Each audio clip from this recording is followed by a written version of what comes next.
係各位朋友，咁今日同大家分析一下咧，究竟特朗普咧去向全世界徵收呢個對等關稅啊，所謂嘅嚇，咁究竟佢想做乜嘢咧嚇？咁首先第一咧就好奇怪咧，既然佢話係對等關稅啊，咁但係佢有條 formula 計出嚟嘅喎嚇，即係你唔係話人哋收你幾多，你就收翻人幾多，或者加翻一啲其他嘅一啲即係補貼啊、消費稅咁樣，而喺個 formula apply to 基本上全世界。咁個 formula 就係咩咧？就係你對呢個國家對美國嘅貿易嗰個盈餘啦，除翻嗰個國家嘅出口，再打個5折咁樣啊。咁你睇翻中國咧，呢個數咧就大概係67點幾個 percent， 再打翻個5折就34%。咁呢個 formula 係apply to 全世界所有國家，咁就好奇怪啦。如果既然你話係對等關稅，咁有啲國家向你高，有啲國家係低㗎嘛，高嘅國家即係高自己本身個關稅高，唔一定去賺你好多錢㗎嘛。咁你一個即係咁就睇到咧，對等關稅只不過個名義嚟嘅啫，即係名義點解我要收向全世界收唔同嘅關稅嚇？咁呢個第一樣嘢啦，即係根本就唔係因為要對等。因為如果你係對等嘅話咧，應該冇 formula 係 apply 到全世界噶嘛，佢係 apply 到 formula 全世界啊。第二咧就係唔係好合理，因為全世界如果你淨係想收關稅收入，咁你向3個最大嘅打咪得咯，加拿大、墨西哥、中國佔咗一半啦，又簡單3個咁樣。你向全世界打，有啲係冇賺你錢噶嘛，有啲賺你錢都係好少錢啫嘛。咁如果係好少錢嘅話咧，你跟住就去同佢談判咧，佢 offer 到啲咩俾你咧？係因為佢話，如果你肯同我傾嚇，咁呢個關稅可能會減。咁大國家就可以同你傾有利益俾你啫。咁但係如果細國家，譬如柬埔寨咁樣，咁同柬埔寨傾乜嘢咧？柬埔寨關稅49%，咁你將佢從49減到20幾或者10咁樣，咁你希望柬埔寨俾啲咩你咧？希望非洲國家俾啲咩你啦？咁你既然又收唔到關稅，又冇從佢哋身上可能得到任何利益，咁你咁樣做嚟做乜嘢咧？咁其實當然喺呢個 moment 你就大家有唔同嘅估法大家有唔同嘅想法。我個人覺得咧，就係關稅咧向全世界徵收咧，呢個係一個工具同埋一個階段，佢背後咧有一個更加宏大嘅一個即係目標目標，咁佢一定要達到呢樣嘢，為咗達到呢樣嘢咧，佢可能要不惜得罪全世界，去過咗呢一關先啦。咁個目標係咩咧？會唔會係想引啲人去美國開公司咧咁當然呢個佢好講，但係我相信特朗普佢都係商人出身噶嘛，佢都識經濟學噶嘛。其實佢可能都知呢啲係唔 work 嘅，可能都知啲關稅即係高勞動成本根本就吸引唔到啲人翻嚟美國佢應該係知嘅但係點解佢要反其道而行咧？呢個就一定係一個即係政治上嘅考量即係除非佢真係完全係無知啦如果唔係你美國你個成本咁高你點吸引翻去做嘢，同埋就算做完之後你點向全世界出口咧即係全世界你可以即係同你完全係分離喎。要咁樣做嘅話，咁我覺得要將製造業引回流咧，應該就唔係佢個目的嚟嘅因為呢樣嘢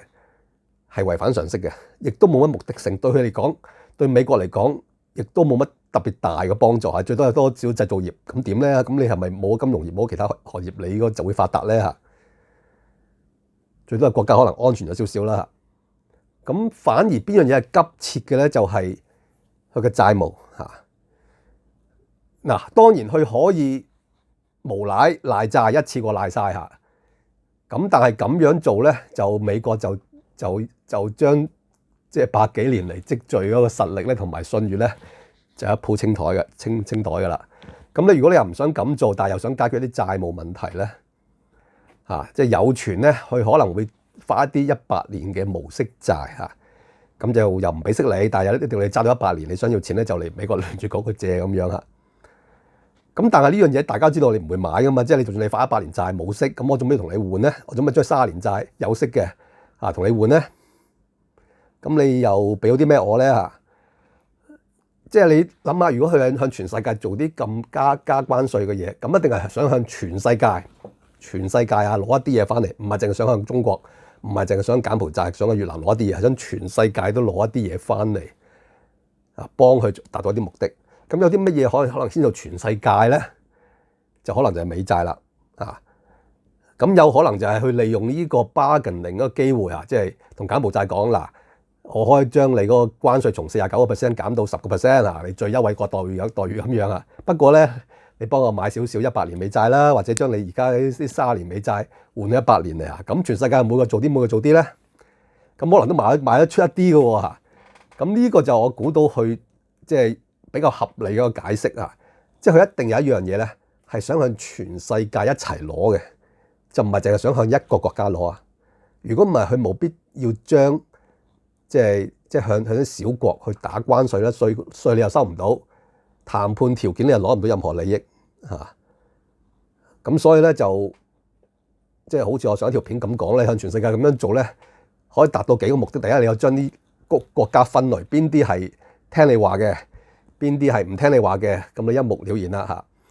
第二就係可能向全世界作一討價還價，賣新嘅一啲債券嘅一啲即係個工具啦嚇，去美國減債工具。咁但係當中你當然你會引發好似大啲啦，經濟大啲啦。咁唔通佢唔驚咩？佢唔通唔知咩？即係我相信佢都知道嘅嚇，相信佢知道嘅。咁亦都佢控制唔到，佢唔可以話哦。跌咗落之後，我哋啲製造翻嚟，美國嗰個債務大減，股市就升翻。佢唔知後市嘅跌咗落嚟之後咧，你係咪升咗翻上咗成問題？佢都控制唔到嘅。咁即係話佢喺一度嘅股市，佢已經唔係話咁即係咁 care 嚇。即係可能有啲重新洗牌嘅，即係佢可能有啲希望啲即係有錢佬嚇變咗冇咁有錢啦，即係相對嚟講佢嘅權力大啲啊，或者希望啲窮人階級咧有機會，譬如佢買翻資產翻嚟啦，以一個比較廉價啦。咁但係最大問題係你個養老金嗰度個資產會大幅收水啊。咁所以喺資產市場係整個咁亂咧，整個全世界大亂，對美國暫時睇唔到咧，